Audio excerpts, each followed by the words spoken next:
Well, NASA had behind the scenes of a trail of certain meteorite showers supposed to be happening tonight. Now, if humans have paid attention within the last few days, we had posted on my own page as well as the forces announcement of what the sun and the moon had been doing since then. There have been agitated glows of effect and a lot of higher electromagnetic disturbance fields upon the plateau, as well as cooperation with military agenda, a lot of Air Force around distribution. Some of it's Area 51 as well as the foundations of what's going on with the Pentagon. You're having star units in the mix with this meteorite shower. There's going to at least be 1,000 to 1,500 star units maintained mixed in the lateral sequencing code.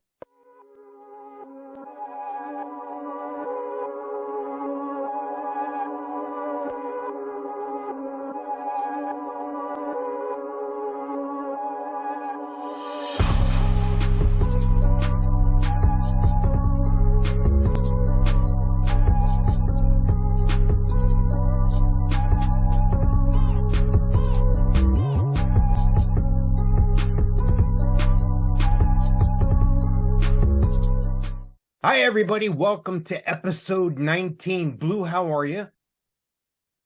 I'm good today, Mike. Hey, what are we going to talk about today in 19?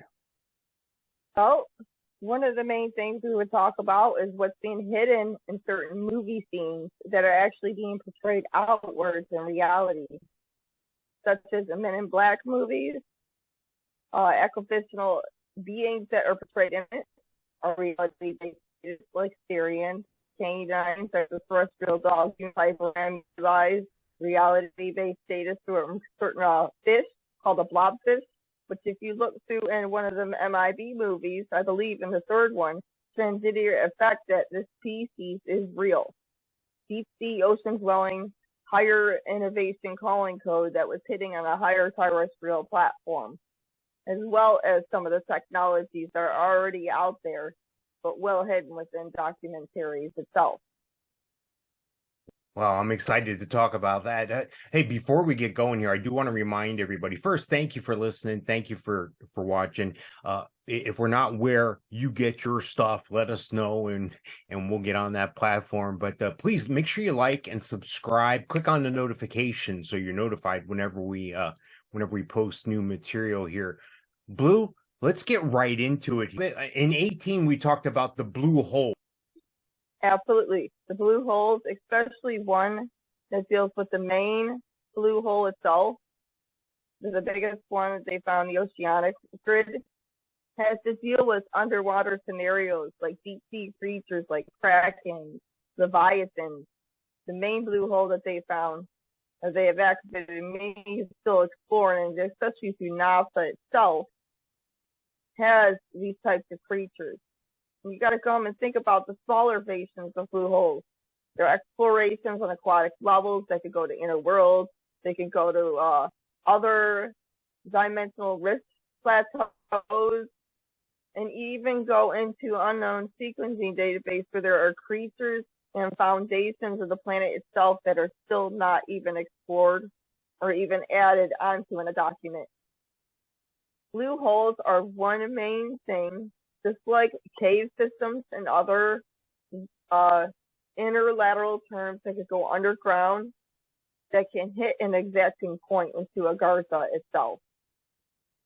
It can maintain at a distribution point that humans don't normally see. So, and again, if you haven't seen 18, I implore you to go back and check out episode 18. But what Blue is saying here is we've talked about inner realms or inner Earth before, but inside the planet, there's more. There's more. It's not always look up to the stars. Sometimes you got to look down where you're at. And I'm going to put up a visual here that we used in 18. But so there's other life forms. There's a whole nother society. There's a whole nother existence inside the planet. That's what we're saying. And one of the access points is through these blue holes, right? Yes, but they can also run under definitions that people have not even experienced yet. Such beauty, there could be clean, polarized systems of events where it could end up into caverns or systems where it's cleaner water or levels of effects or something else. But it could also be something that's unknown. Blue holes, sometimes like the great big one, can be something that could be a portal or something that could hold a negative definition or a definition code like the Kraken or Leviathan that really humans shouldn't mess with. So some status alignment holes like that go underwater, go straight down, are not to be maintained at an exploration node because they have to be protected for these reasons. I'm not saying all creatures are through these systematic case statuses, but there are some. Deep sea creatures are real. Krakens are real. They're just another fortifying speed of squid-like type creatures. But they're much bigger, and they have destroyed ships before, ocean ships. They're territorial. Leviathans can run through many types of sizes, right down to the smallest that humans thought are eels, or a certain type of eels. There is a certain type of, and or probably 2 to 4 species of eels that are coordinated effective protocols to Leviathans. They're cousins, but they're smaller. That's why they look. So this is the deep sea type lantern eel, I believe. It's got really sharp teeth and a really wide mouth. They're cousins to the Leviathans, but they're very small.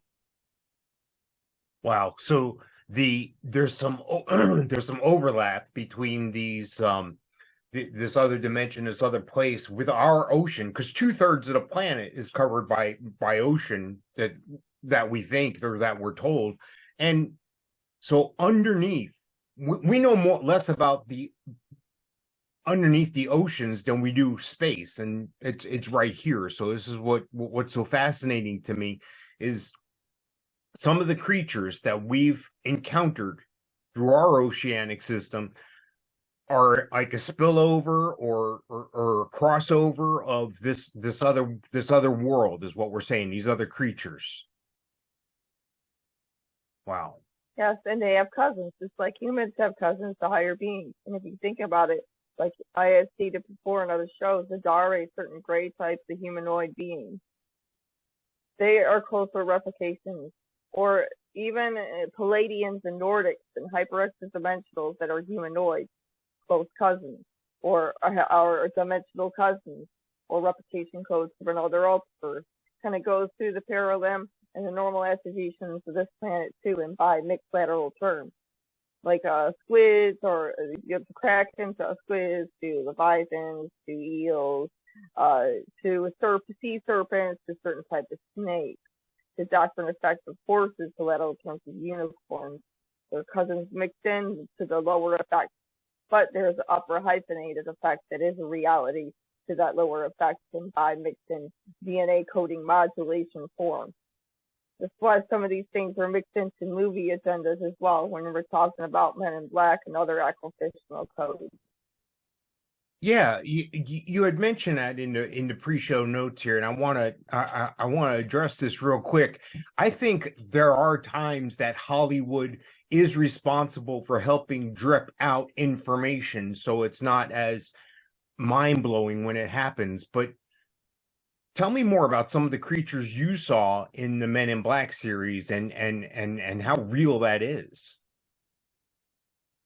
Well, we go through the insectoids. I mean, if you think about some of these cockroaches there in that movie, in the trail, there are beings on negative interface. Reality status, I mean, they are a nuisance. They are past. Cockroaches themselves were actually brought here and funded by negative terrestrial beings. That's why they are so hard to get rid of for mankind. So they're inadvertently saying that they're a nuisance there, they're a nuisance here. They're all right nuisance altogether. They were specified mainly on proactive inocular events from scientists that were managed through higher curricular activities, needs to gotten rid of better. Management systems into the certain blobfish. It looks like a humanoid face, but they're pink. intercalated scale. They got like a bulbous nose, make noises. I think some of them have human-like teeth, and they are deep sea-dwelling creatures. Supposedly, they recently found out. And if you think about it, you go back into the Men in Black movie, the third one's going to show them. It shows them straightway into that picture definition, and they're very real. How the hell they look like how they are? Think about Atlantis societies, with certain definitions in inner world, something that's funded behind the scenes ain't even been played out yet, or brought here from other terms, from other cosmic realms. But they're just going to have to outlet outward. Also goes to the canine species, the Assyrians. In the movie itself, those are canine species that dogs talk, very advanced, similar to the human conservation, military co-op agenda, as well as many others that use these certain types of dogs, very smart and intelligent in real life, to exact on a platonic event, to hyper-investigate, be able to play out finding these dogs, canines, certain spirits, elemental things that they can sense. They have higher sensory nodes. They're very intelligent. Why government uses these types of dogs. There are other types of Syrians or dogs that are a bit different on DNA spectrum than mankind. They play a much more advanced notation of something that's higher in paradox effect than what most understand. I must say, the blobfish, not the most attractive thing I've ever seen. It's not something you want to go and pet or cuddle. It's like, oh my goodness. But you talked about the insectoids and you talked about the cockroaches there. And one of the things that I found fascinating is, as a youth, I remember hearing this, and I don't know, I haven't tested this theory, but I remember somebody saying that if you put a roach into a microwave and turn the microwave on, it won't be affected. And that would be cruel to even try. But at the same time, what I'm saying is that, to me, kind of gives credence to what you're saying here, because if it's brought from another world, there's a lot of radiation outside our planet and outside our radiation belt and outside the comfort that we have in our atmosphere here. So you can get exposed to radiation very quickly in space. So I find that quite interesting. And then what you said about Syrians, the dogs, I find that quite interesting as well, because there's times we have a dog in our household, and there's times I'll look at the dog and the dog will look at me, and we'll know exactly what each other are thinking or what each other wants. And I know some of that's habit forming and training and such over time, but again, it lends to what you're saying there about the intelligence of these animals. Is there a chance, now I know this is going to sound silly, but is there a chance that the Syrians, the insectoids, the blobfish, in another reality somewhere else, that they are actually hyper intelligent and we would fail in their society? Like, dogs become more subservient to you here. Maybe on another planet, I would be subservient to a Syrian. Is that what we're saying? Syrians are actually hyper-definite DNA formality codes transidiate from another timeline. Neural movement waves that were maintained on a DNA calibration from scientists here, just like cats were. They were DNA enhanced on a neurotransmitter line to help reenactment form, to bring peace and incorporate a portrayal of a cooperation between humans and themselves, more domesticated for a reason, brought into their own Nation codes to help alleviate a lot of pain and self-deprivation here. But also some have caused problems too because of negative neural standards. Is there a way that we should ever fear these beings, these creatures, these things we find, like the blobfish and insectoids, things that we're coming across here? Do we have any reason to fear that? Blobfish, they don't really do much of anything but sit around. They're like snails, but they're intelligent. They have a bi-waving standard. They have a communication. They actually do speak in a certain way, but they are harmless. They're one of the deep sea creatures. Pretty much are harmless. They're gooey. They're harmless, though. They're not. They won't harm nothing. Not them types of. They are more of a fish paradox species and then extraterrestrial fish paradox species.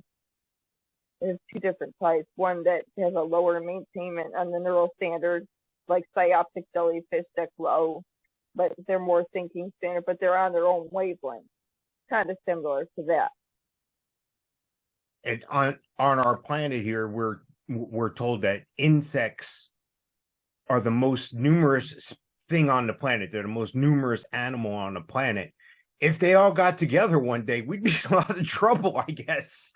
Is there a possibility? Are we saying that all insects on this planet are from somewhere else or encoded special for our planet or what?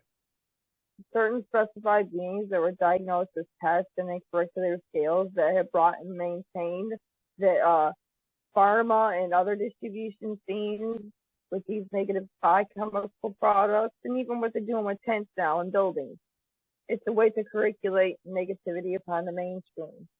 If you can remove certain insects like mosquitoes and cockroaches and other negative attributes that were brought here, that were distributed here by scientists, because a lot of, like butterflies and other insects, it may have been maintaining DNA enhanced to their skill, kind of like other animals, rectifies even paradox effects as well. Newer species brought in from newer transition wavelengths of maintaining the stability, but regardless, there's negative attributes and there's positive attributes to putting out what you are putting out, what others are playing here. You don't want to play out a negative attribute because it can mess up the whole entire life forces of a realm. So anything that was considered a pest and they are routing around it with their distribution scheme with these biochemical products needs to be stopped.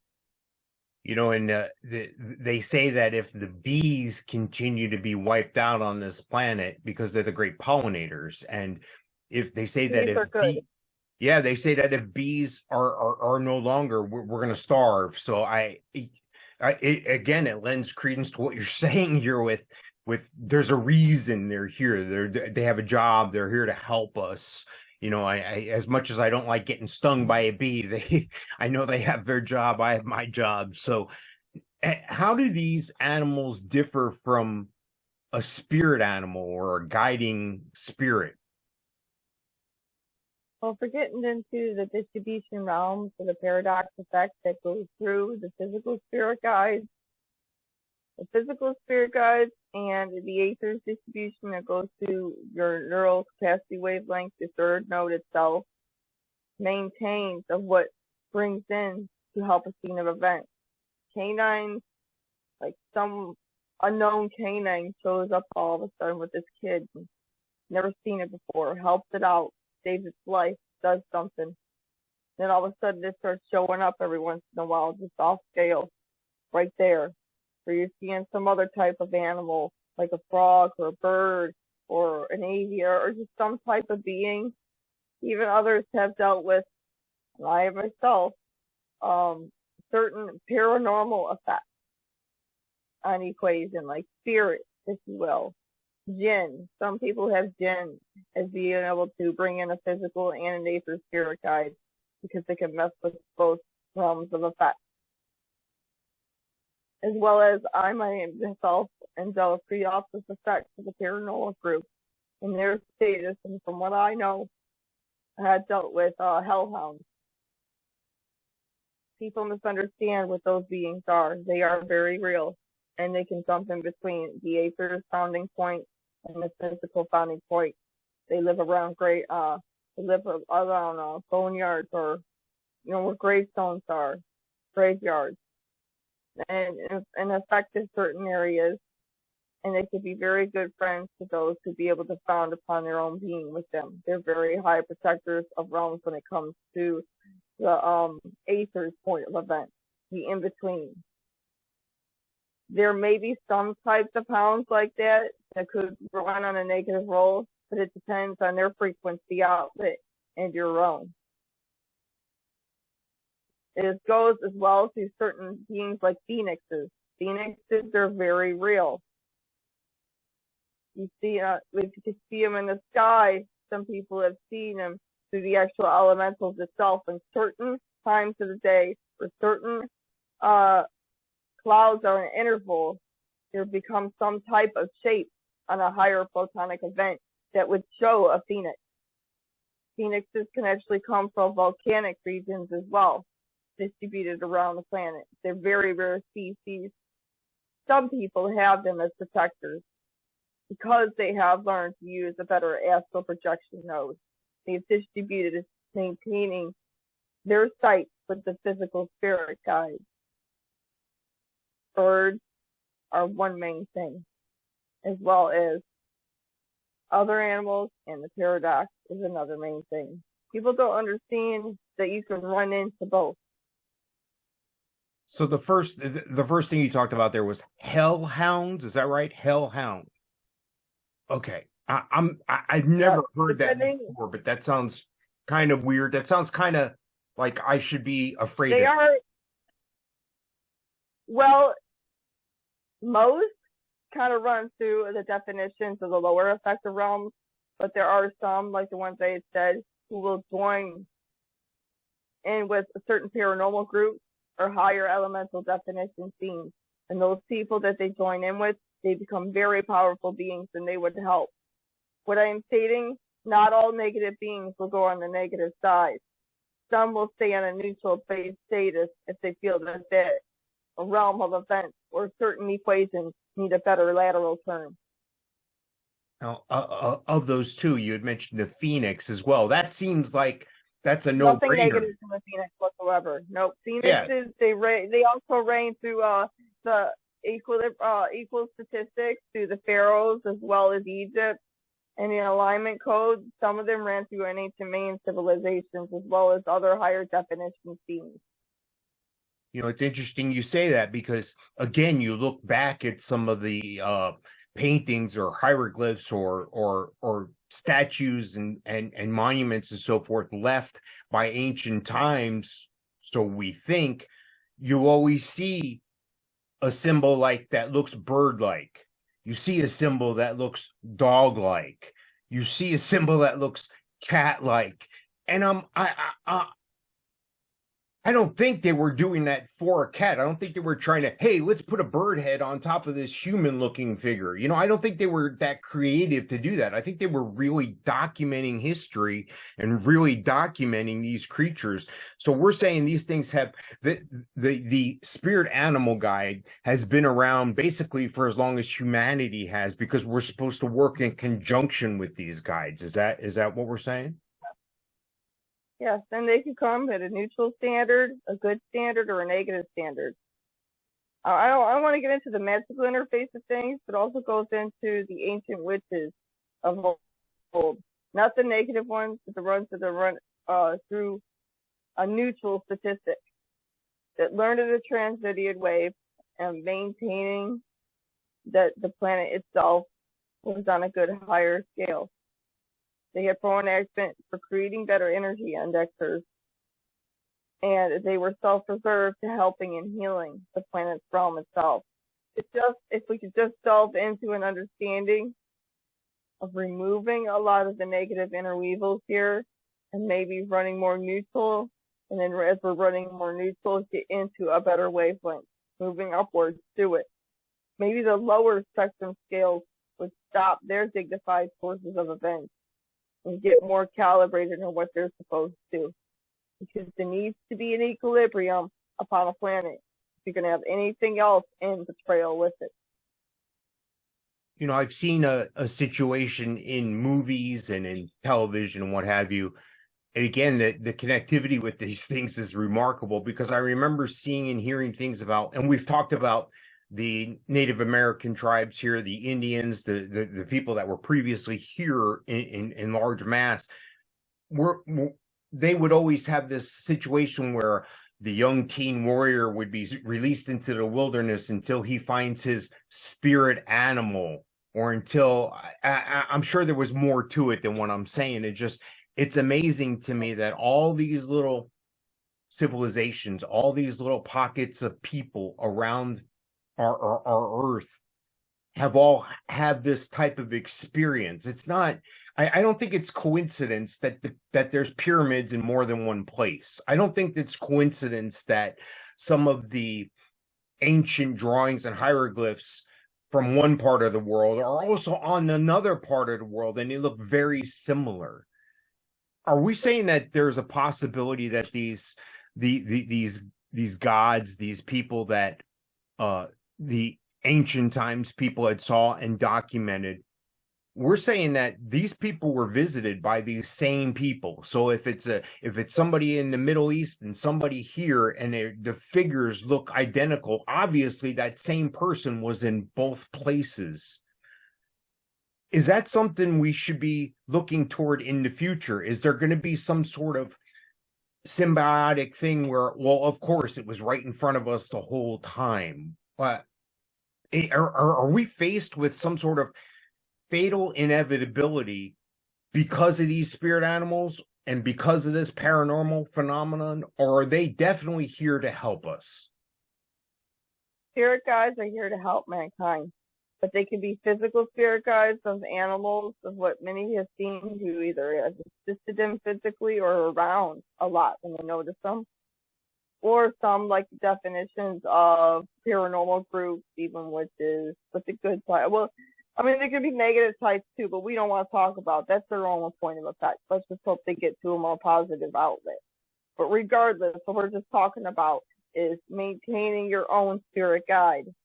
There are humans that have even spirit definitions of angelic beings themselves, higher terrestrials, and maintaining into their own document, as well as those from family members that may have signalized some of their formality neuron codes upon the planet's realm. There is such thing as a timeline reloop orthodox effect that could initially, when one passes their own aether distribution point, because of the negative effect of this, or something that has really happened bad upon that plateau, that stuck to that own point of effect. Curricular scale would either signalize to assisting its closest perimeter, a family unit, communication. Even others have seen and or felt their own, noticed the spirit of a family member to their own. It's not the whole spirit, it's an actually signalized time inlet point that aether distribution has locked into your own while you're still alive. But it is still very much real, and it could help your own event. Now, I'm going to do my best to get this show posted as soon as possible here, but we have something that is going to impact us right away here this very weekend, May 5th, May 6th of 2023. Tell everybody what's going to be happening, what they should be looking for. Well, NASA had behind the scenes of the trail. A certain meteorite shower is supposed to be happening tonight. Now, if humans have paid attention within the last few days, we had posted on my own page, as well as the sources, nonsense of what the sun and the moon had been doing since then. There have been agitated glows of effect and a lot of higher electromagnetic disturbance fields upon the plateau, as well as cooperation with military agenda, a lot of Air Force around distribution. Some of it's Area 51, as well as the foundations of what's going on with the Pentagon. We are having star units in the mix with this meteorite shower. There's going to at least be 1,000 to 1,500 star units maintained mixed in the lateral sequencing codes. Humans will be able to tell the difference. Believe me, they're going to mix into that. You're going to notice the difference in the calibrated time spectrum of where it's diagnosed at, and as well as how lit up the star units and the trail between them and the comet to be able to move at a directional different speed. We are maintaining what is coming next, and that is the lunar eclipse. That is the next interval between the next few days. Is what's caused between that, as well as moving into the ascension processing speed, electromagnetic field distribution lines, and disturbances scattered abroad across the planet. That's why there have been higher aerodynamic efficient fields scattered in certain areas, higher wind intervals, as well as certain storm replication scenes. So look up, definitely look up this weekend here. And the lunar, you know, we've the moon controls our tides, of course, but we've had situations where people have said, oh, the moon is in this phase, or this is happening out there, and this is going to affect people's mood or what have you. So this is going to affect us physically, mentally, or both. Both. We got some star units and acquisition along with it tonight, supposedly mixed into a lateral meteor shower. So you're thinking in a higher definition of what they already outletted within the Andromeda race as well. The Andromedans help fortify into an IO effect and recalibration of co-op military standards to the agendas of Space Force, SpaceX, Air Force, and the teams of NASA in Area 51.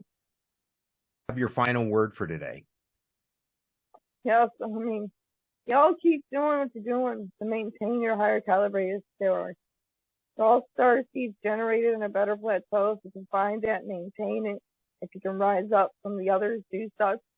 Ascending away from the negativity streams and maintaining a better distribution point. And to those who want to keep maintaining this negative theme, please stop, because you're killing off the planet's entire returnal codes as it is. And it's not helping the efficiency of moving forward for an entire realm of effect. So play smart, do and play the right way of what God or the formality codes of what force would have brought you here for. You don't chop off transgendery parts. You move forward as male, female, and hyper-terrestrial beings like you were motivated for. Learn better on your thought forms. Think better. When you learn and think better, and you are maintained to what you were brought here from source for, I guarantee that everything is going to be back to where it needs to be. It's going to heal. It's going to work. Wow. That's awesome stuff again, Blue. Wonderful show. Episode 19 in the books. Hey, just a reminder, make sure you subscribe, like, and click on notifications wherever you're getting these episodes. We thank you for tuning in. Blue, I look forward to the next one. You? Yes, very well, Mike. All right. Sounds wonderful. We'll talk to you next time, folks.